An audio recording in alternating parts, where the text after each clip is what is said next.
So the Buddha, who was himself born into the lap of luxury and had every new iPhone that came out.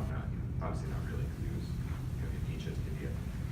But the whatever the ancient Indian equivalent of that was, he realized this, and he basically boils this down, the problem, down to two serious and interlocking problems.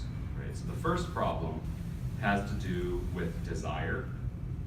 So this is the idea that, so pleasure feels good, right? But the reason why pleasure feels good is because you first feel bad.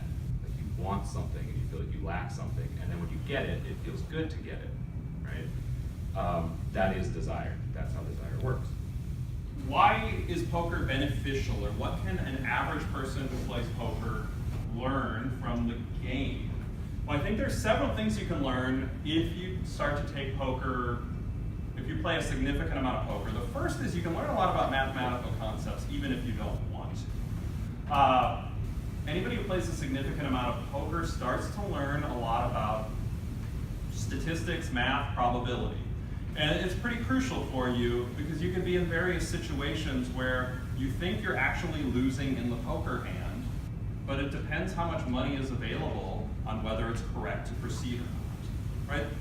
That's simple probabilities, but I think it's a lot more fun than the way probabilities usually talk because there's money involved. So that's actually I would make the argument that if you play poker seriously, you probably get the equivalent of college level statistics. One of my primary research interests in anthropology is exhibitionary environments, which is sort of a fancy way of saying museums and places like museums.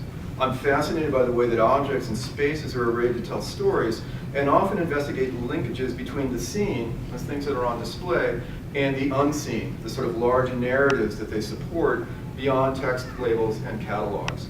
Museums are often places where the invisible is made visible. So I recently visited this place, the Phallological Museum in Reykjavik. The Phallological Museum was founded by Sigurdur Kjartason, actually. He created this museum. He wanted to put together a collection of mammal phalluses, mammal penises, that were distinct to Iceland. Learning about history, especially this history, does a couple of things for you. First of all, it teaches you to analyze and express yourself and all the good liberal arts things that we talk about at Susquehanna University all the time. But it also does something else for you. It gives you the ability to talk with older people. And somebody was asking me earlier why I didn't say talking with old people about old stuff. And I want to let you decide how you define older, right? Is this someone who's over 25, who has gray hair, who's your father, your grandfather? It's up to you. But you may have noticed this odd thing that people who are a little bit older, maybe over the age of 30 or so, they generally seem to think that history is kind of important.